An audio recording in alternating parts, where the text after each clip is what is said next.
Hi friends, ನಿಸರ್ಗ YouTube ಚಾನಲ್ಗೆ ಸ್ವಾಗತ. ನಾನು ನಿಮ್ಮ ಪ್ರೀತಿಯ ವೀರೇಶ್ ವಿಜಯಪುರ್. ಇವತ್ತಿನ ಕ್ಲಾಸ್ ಯಾವ್ದಪ್ಪ ಅಂತಂದಾಗ RRB ಗ್ರೂಪ್ ಡಿ ಸೈನ್ಸ್ ಕ್ವಶನ್ಗಳನ್ನ ನೋಡ್ತಾ ಹೋಗೋಣ ಸ್ನೇಹಿತರೆ. ಇವತ್ತಿನ ಕ್ಲಾಸ್ ಅಲ್ಲಿ ಇಂಪಾರ್ಟೆಂಟ್ ಇವತ್ತಿನ ಕ್ಲಾಸ್. ಹಾಗೆ ನನ್ನ ಚಾನಲ್ ಹೊಸದಾಗಿ ನೋಡ್ತಾ ಇದ್ದಾರೆ ಸಬ್ಸ್ಕ್ರೈಬ್ ಮಾಡಿ, ನಿಮ್ಮ ಸ್ನೇಹಿತರಿಗೂ ಶೇರ್ ಮಾಡಿ. ನೋಡಿ ಸ್ನೇಹಿತರೆ, ಇಲ್ಲಿ ಮೊದಲನೇ ಕ್ವಶನ್ ನೋಡಿ ಸ್ನೇಹಿತರೆ. ನೈಸರ್ಗಿಕ ಹಸಿರು ಮನೆ ಪರಿಣಾಮದಿಂದ 80% ಈ ಅನಿಲದಿಂದ ಉಂಟಾಗುತ್ತದೆ.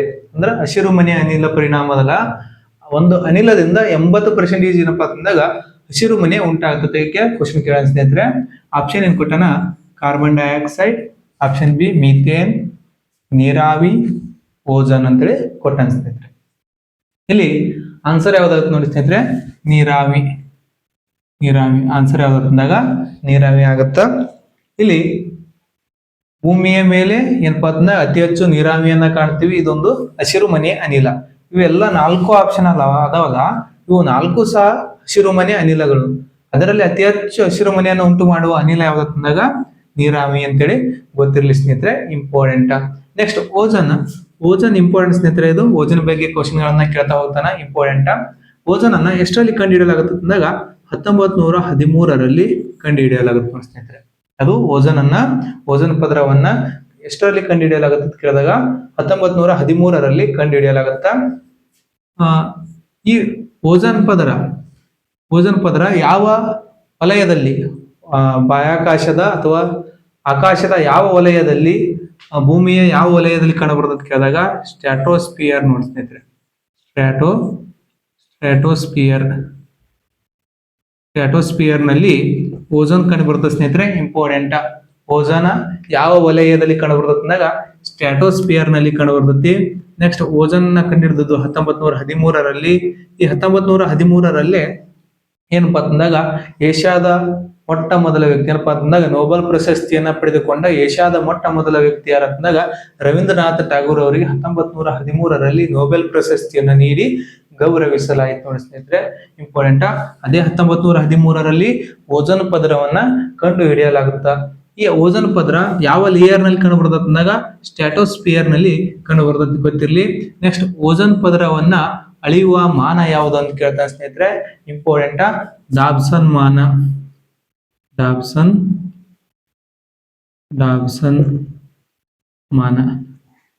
ಈ ಡಾಬ್ಸನ್ ಮಾನ ಓಜೋನ್ ಪದರವನ್ನ ಒಂದು ಅಳೆಯುವ ಒಂದು ಮಾನವಾಗಿದೆ ಸ್ನೇಹಿತರೆ, ಇಂಪಾರ್ಟೆಂಟ್. ಓಜೋನ್ ಅನ್ನ ಇನ್ನೊಂದು 3 ಆಕ್ಸಿಜನ್ ಗಳಿಂದ ಕೂಡಿದ್ರಿಂದ ನನ್ನ O3 ಅಂತೂ ಸಹ ಕರೆಯಲಾಗುತ್ತೆ ನೋಡಿ ಸ್ನೇಹಿತರೆ ಓಜೋನ್ ಪದರನ. Next methane, important. ಇದು ಮೀಥೇನ್ ಅಂತ ಗೊತ್ತಿರಲಿ.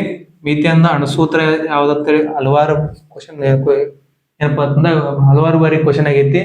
ಮೀಥೇನ್ ನ ಅಣುಸೂತ್ರ CH4, ಇಂಪಾರ್ಟೆಂಟ್. ಇದು ಗೊತ್ತಿರ್ಲಿ ಸ್ನೇಹಿತರೆ. ಮೀಥೇನ್ ನ ಅಣುಸೂತ್ರ ಎಷ್ಟು ಅಂತ ಕೇಳಿದಾಗ CH4 ಅಂತ ಗೊತ್ತಿರ್ಲಿ. ಮೀಥೇನ್ ಅನಿಲವನ್ನ ಜೌಗು ಅನಿಲ ಅಂತ ಕರೆಯಲಾಗುತ್ತೆ ನೋಡಿ ಸ್ನೇಹಿತರೆ. ಯಾವ ಅನಿಲ? ಜೌಗು ಅನಿಲ ಅಂತೇಳಿ ಕರೆಯಲಾಗುತ್ತ, ಇಂಪಾರ್ಟೆಂಟ್ ಸ್ನೇಹಿತರೆ. ಜೌಗು ಅನಿಲ ಅಥವಾ ಮಾರ್ಸ್ ಗ್ಯಾಸ್ ಅಂತ ಕರೆಯಲಾಗುತ್ತೆ ಅದನ್ನ, ಮೀಥೇನ್ ಅನ್ನ. ಮೀಥೇನ್ ಭತ್ತದ ಗದ್ದೆಯಲ್ಲಿ ಬಿಡುಗಡೆಯಾಗುವ ಒಂದು ಅನಿಲ, ಇಂಪಾರ್ಟೆಂಟ್. ಭತ್ತದ ಗದ್ದೆಯಲ್ಲಿ ಬಿಡುಗಡೆಯಾಗುವ ಅನಿಲ ಯಾವತ್ತಂದಾಗ ಮೀಥೇನ್.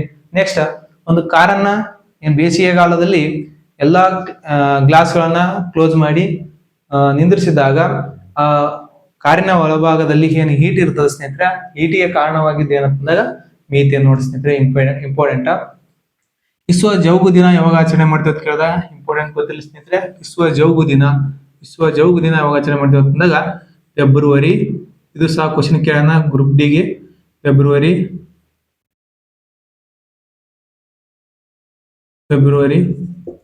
2 ವಿಶ್ವ ಜೌಗು ದಿನ ಅಂತೇಳಿ ಆಚರಣೆ ಮಾಡಲಾಗುತ್ತೆ ನೋಡಿ ಸ್ನೇಹಿತರೆ, ಇಂಪಾರ್ಟೆಂಟ್. ಇದು ಗೊತ್ತಿರಲಿ ನೋಡಿ. ಓಜೋನ್ ಪದರವನ್ನ ಅಳೆಯುವ ಮಾನ ಯಾವ್ದು ಕೇಳಿದಾಗ ಡಾಬ್ಸನ್ ಮಾನ. ನೆಕ್ಸ್ಟ್ ಓಜೋನ್ ಪದರ ಎಷ್ಟರಲ್ಲಿ ಕಂಡು ಹಿಡಿಯಲಾಗುತ್ತೆ? 1913ರಲ್ಲಿ ಕಂಡು ಹಿಡಿಯಲಾಗುತ್ತ. ಯಾವ ವಲಯದಲ್ಲಿ ಕಂಡು ಬರ್ತದೆ ಅಂದಾಗ ಸ್ಟ್ರಾಟೋಸ್ಫಿಯರ್ ನಲ್ಲಿ ಕಂಡು ಬರ್ತದೆ ಅಂತೇಳಿ ಗೊತ್ತಿರ್ಲಿ, ಹೌದಾ. ಈ ಓಜೋನ್ ಪದರಿಗೆ ಹಾನಿಯನ್ನು ಉಂಟು ಮಾಡುವ ಅನಿಲಗಳು ಯಾವತ್ತಂದಾಗ CFC ಅಂತೇಳಿ ಗೊತ್ತಿರ್ಲಿ, CFC.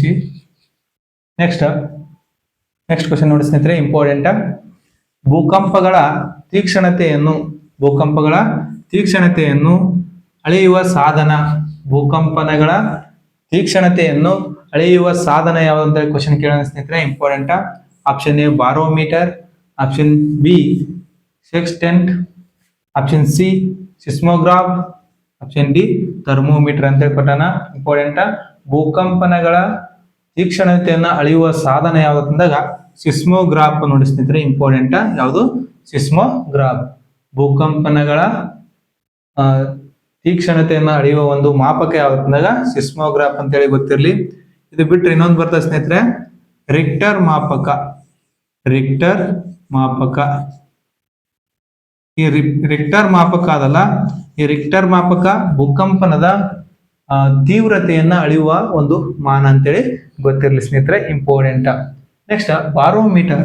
ಈ ಬಾರೋಮೀಟರ್ ಯಾವ ಒತ್ತಡವನ್ನ ಅಳೆಯಲಾಗುತ್ತಂದಾಗ ವಾಯುಭಾರ.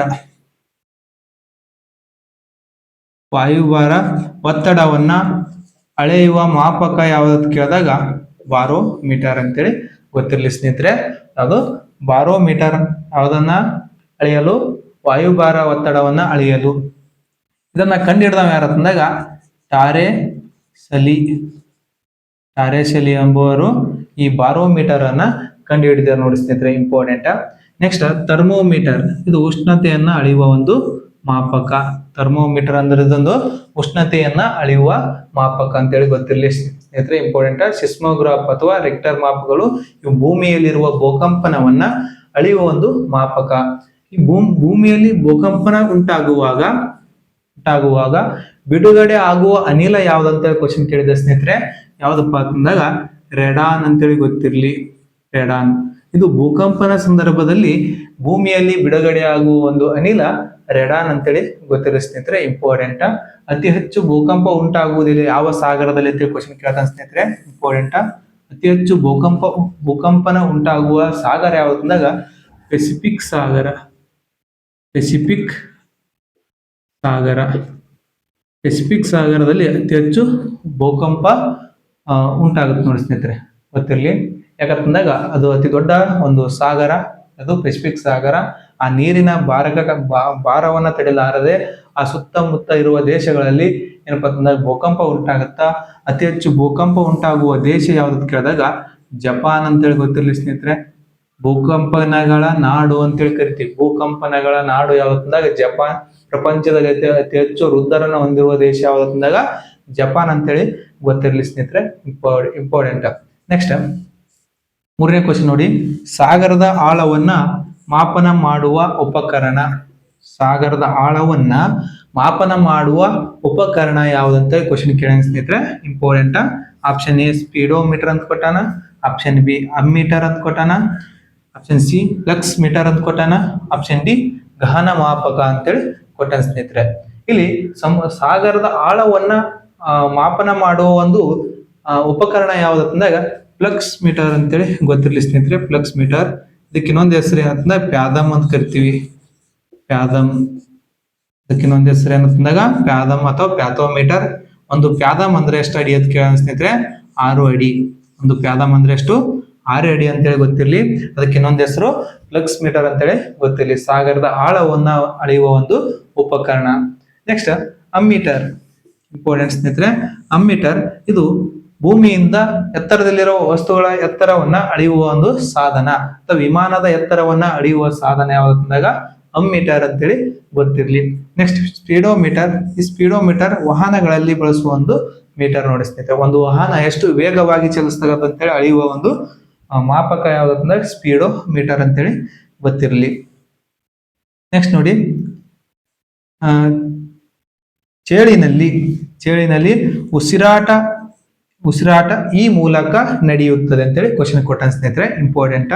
ಚೇಳಿನಲ್ಲಿ ಉಸಿರಾಟ ಈ ಮೂಲಕ ನಡೆಯುತ್ತದೆ ಅಂದಾಗ ಆಪ್ಷನ್ ಎ ಶ್ವಾಸಕೋಶ ಅಂತ ಕೊಟ್ಟಾನ, ಆಪ್ಷನ್ ಬಿ ಕಿವಿರುಗಳು, option C book lungs, option D ಶ್ವಾಸನಾಳ ಅಂತೇಳಿ ಕೊಟ್ಟಾನ.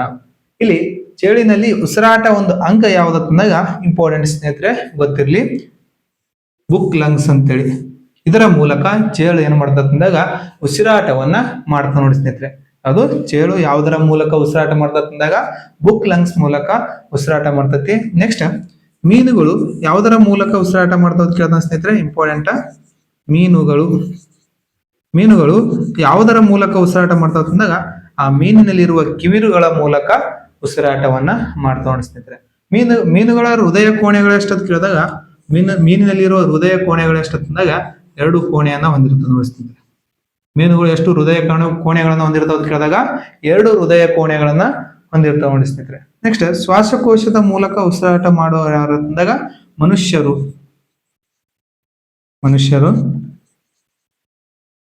ಶ್ವಾಸಕೋಶದ ಮೂಲಕ ಉಸಿರಾಟವನ್ನ ಮಾಡ್ತಾರ. ನೆಕ್ಸ್ಟ್, ಕಪ್ಪೆ ಸಹ ಏನ್ ಮಾಡ್ತದ ಅಂದಾಗ ಶ್ವಾಸಕೋಶದ ಮೂಲಕ ಉಸಿರಾಟವನ್ನ ಮಾಡ್ತತಿ. ಇನ್ನೊಂದು ಯಾವುದರ ಮೂಲಕ ಉಸಿರಾಟ ಮಾಡ್ತದ ಕಪ್ಪೆ ಅಂತ ಕೇಳಿದಾಗ ಚರ್ಮದ ಮೂಲಕ ಬಾಲ್ಯಾವಸ್ಥೆಯಲ್ಲಿ ಚರ್ಮದ ಮೂಲಕ ಉಸಿರಾಟ ಮಾಡ್ತತಿ. ಪ್ರೌಢಾವಸ್ಥೆಯಲ್ಲಿ ಶ್ವಾಸಕೋಶದ ಮೂಲಕ ಉಸಿರಾಟವನ್ನ ಮಾಡ್ತತಿ. ನೆಕ್ಸ್ಟ್, ನೀಲಿ ತಿಮಿಂಗ್ಲ ಯಾವುದರ ಮೂಲಕ ಉಸಿರಾಟ ಮಾಡ್ತದ ಕೇಳಿದಾಗ ಶ್ವಾಸಕೋಶದ ಮೂಲಕ ಉಸಿರಾಟವನ್ನ ಮಾಡ್ತದೆ. ಯಾವುದು? ನೀಲಿ ತಿಮಿಂಗ್ಲ. ಗೊತ್ತಿರಲಿ ಸ್ನೇಹಿತರೆ, ಜಗತ್ತಿನ ದೊಡ್ಡ ಜಲಚರ ಪ್ರಾಣಿ ಯಾವ್ದು ಕೇಳಿದಾಗ ನೀಲಿ ತಿಮಿಂಗ್ಲ ಅಂತ ಗೊತ್ತಿರಲಿ. ನೆಕ್ಸ್ಟ್, ಡಾಲ್ಫಿನ್ ಯೋಜನೆ ಯಾವಾಗ ಬಂತಂತೇಳಿ ಗೊತ್ತಿರಲಿ ಸ್ನೇಹಿತರೆ, ಇಂಪಾರ್ಟೆಂಟ್. ಇತ್ತೀಚೆಗೆ ಡಾಲ್ಫಿನ್ ಗಣತಿಯನ್ನ ಮಾಡಲಾಗ್ಯದ. ಭಾರತದಲ್ಲಿ ಡಾಲ್ಫಿನ್ ಆಕ್ಟ್ ಡಾಲ್ಫಿನ್ ಕಾಯ್ದೆ ಯಾವಾಗ ಬರ್ತದ ಕೇಳಿದಾಗ 2020ರಲ್ಲಿ ಬರ್ತದೆ ನೋಡಿ ಸ್ನೇಹಿತರೆ. ಡಾಲ್ಫಿನ್ ಸಂರಕ್ಷಣಾ ಕಾಯ್ದೆ ಯಾವಾಗ 2020ರಲ್ಲಿ. ಭಾರತದ ಒಂದು ಜಲಚರ ಪ್ರಾಣಿ ಯಾವ್ದು ಕೇಳಿದಾಗ ಡಾಲ್ಫಿನ್. ದೇಶದ ಮೊದಲ ಡಾಲ್ಫಿನ್ ಸಂರಕ್ಷಣಾ ತಾಣ ಎಲ್ಲಿ ಕಂಡುಬರ್ತದೆ ಕೇಳಿದಾಗ ಬಿಹಾರ್ ರಾಜ್ಯದಲ್ಲಿ ಕಂಡುಬರುತ್ತೆ ನೋಡಿ ಸ್ನೇಹಿತರೆ. ಇಂಪಾರ್ಟೆಂಟ್, ಬಿಹಾರ್ ರಾಜ್ಯದಲ್ಲಿ ಕಂಡುಬರುತ್ತಾ. ಇನ್ನೊಂದು ಕ್ವಶನ್ ಕೇಳಿದ, ಬಿಹಾರ್ ರಾಜ್ಯದ ರಾಜಧಾನಿ ಯಾವ್ದು ಅಂತ ಹೇಳಿ RRB ಗ್ರೂಪ್ ಟಿ ಅಲ್ಲಿ ಕ್ವಶನ್ ಕೇಳಿದ. ಯಾವ್ದಂದಾಗ ಪಾಟ್ನಾ ಹಿಂದಿನ ಹೆಸರು ಏನಂತಂದಾಗ ಪಾಟಲಿಪುತ್ರ ಅಂತ ಹೇಳಿ ಗೊತ್ತಿರಲಿ ಸ್ನೇಹಿತರೆ. ಪಾಟ್ನಾದ ಹಿಂದಿನ ಹೆಸರು ಏನಂತಂದಾಗ ಪಾಟಲಿಪುತ್ರ. ಪಾಟ್ನಾದ ಹಿಂದಿನ ಹೆಸರು ಪಾಟಲಿಪುತ್ರ. ಪಾಟಲಿಪುತ್ರ ಯಾರ ರಾಜಧಾನಿ ಆಗಿತ್ತು ಅಂತ ಕೇಳಿದಾಗ ಕ್ವಶನ್ ಇಂಪಾರ್ಟೆಂಟ್ ಸ್ನೇಹಿತರೆ. ಇದು ಯಾರ ರಾಜಧಾನಿ ಆಗಿತ್ತು ಅಂದಾಗ ಮೌರ್ಯರ ರಾಜಧಾನಿ ಆಗಿತ್ತು. ಮೌರ್ಯ ಸಾಮ್ರಾಜ್ಯದ ಒಂದು ರಾಜಧಾನಿ ಯಾವ್ದಂದಾಗ ಪಾಟಲಿಪುತ್ರ. ಈ ಪಾಟಲಿಪುತ್ರ ಯಾವ ನದಿಯ ತೀರದಲ್ಲಿ ಕಂಡುಬರ್ತದೆ ಕೇಳಿದಾಗ ಇಂಪಾರ್ಟೆಂಟ್ ಸ್ನೇಹಿತರೆ, ಗಂಗಾ ನದಿಯ ತೀರದಲ್ಲಿ ಕಂಡುಬರುತ್ತೆ ನೋಡಿ ಸ್ನೇಹಿತರೆ. ಗಂಗಾ ನದಿಯ ತೀರದಲ್ಲಿ ಕಂಡುಬರುವ ನಗರ ಪಾಟಲಿಪುತ್ರ ಅಥವಾ ಪಾಟ್ನಾ. ಪ್ರಸ್ತುತ ಬಿಹಾರ್ ರಾಜ್ಯದ ರಾಜಧಾನಿ. ದೇಶದಲ್ಲಿ ಅತಿ ಹೆಚ್ಚು ಕಂಡುಬರುವ ಡಾಲ್ಫಿನ್ ಯಾವ ನದಿಯಲ್ಲಿ ಕಂಡುಬರ್ತದೆ ಕೇಳಿದಾಗ ಇದೇ ಗಂಗಾ ನದಿಯಲ್ಲಿ ಕಂಡುಬರುತ್ತೆ ನೋಡಿ ಸ್ನೇಹಿತರೆ. ದೇಶದ ಅತಿ ಉದ್ದವಾದ ನದಿ ಯಾವ್ದಂದಾಗ ಗಂಗಾ ನದಿ. ಹೌದಾ? ಎಷ್ಟು ಕಂಡುಬರ್ತದೆ ಪ್ರಸ್ತುತ ಅಂತ ಕೇಳಿದಾಗ ಭಾರತದಲ್ಲಿ ಡಾಲ್ಫಿನ್ಗಳ ಸಂಖ್ಯೆ ಅಂತ ಕೇಳಿದಾಗ 6327 ಡಾಲ್ಫಿನ್ಗಳು ಕಂಡುಬರ್ತವೆ. ಭಾರತದಲ್ಲಿ ಪ್ರಸ್ತುತ ಎಷ್ಟು ಡಾಲ್ಫಿನ್ಗಳು ಕಂಡುಬರ್ತದೆ ಅಂದಾಗ 6327 ಡಾಲ್ಫಿನ್ಗಳು ಕಂಡುಬರ್ತವೆ ನೋಡಿ ಸ್ನೇಹಿತರೆ. ಇಂಪಾರ್ಟೆಂಟ್.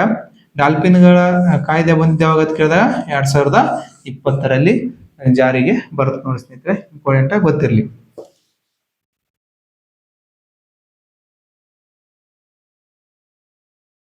ನೆಕ್ಸ್ಟ್, ಸೈನ್ಸ್ ಅಲ್ಲಿ ಒಂದು ಕ್ವಶನ್ ಕೇಳಿದೆ ಸ್ನೇಹಿತರೆ.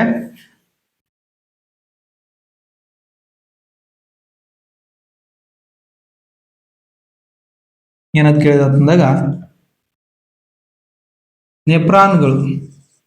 ನೆಪ್ರಾನ್ಗಳು ದೇಹದ ಯಾವ ಭಾಗದಲ್ಲಿ ಕಂಡುಬರ್ತದೆ ಅಂತ ಕ್ವಶನ್ ಕೇಳಿದ. ನೆಪ್ರಾನ್ಗಳು ದೇಹದ ಯಾವ ಭಾಗದಲ್ಲಿ ಕಂಡುಬರ್ತದೆ ಅಂದಾಗ ಮೂತ್ರಪಿಂಡದಲ್ಲಿ ಕಂಡುಬರ್ತವೆ ನೋಡಿ ಸ್ನೇಹಿತರೆ. ಇಂಪಾರ್ಟೆಂಟ್. ಮೂತ್ರಪಿಂಡ ಅಥವಾ ಕಿಡ್ನಿ ಅಂತ ಕರಿತೀವಿ ಸ್ನೇಹಿತರೆ.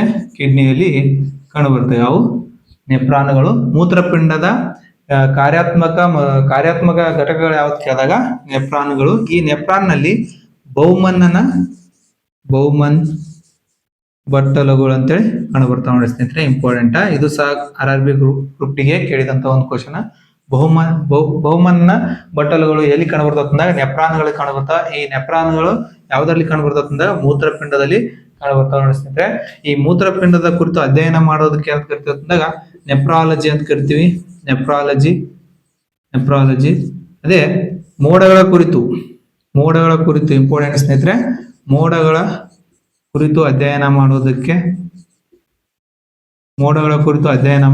ನೆಪಾಲಜಿ ಅಂತ ಕರಿತೀವಿ. ಅದೇ ನೆಪ್ರಾಲಜಿ ಅಂತ ಹೇಳಿದಾಗ ಮೂತ್ರಪಿಂಡದ ಕುರಿತು ಅಧ್ಯಯನ ಮಾಡೋದಕ್ಕೆ ನೆಪ್ರಾಲಜಿ ಅಂತ ಕರಿತೀವಿ. ಅದೇ ಮೋಡಗಳ ಕುರಿತು ಅಧ್ಯಯನ ಮಾಡೋದಕ್ಕೆ ನೆಪಾಲಜಿ ಅಂತೇಳಿ ಕರಿತೀವಿ ನೋಡಿ ಸ್ನೇಹಿತರೆ. ಇಂಪಾರ್ಟೆಂಟ್.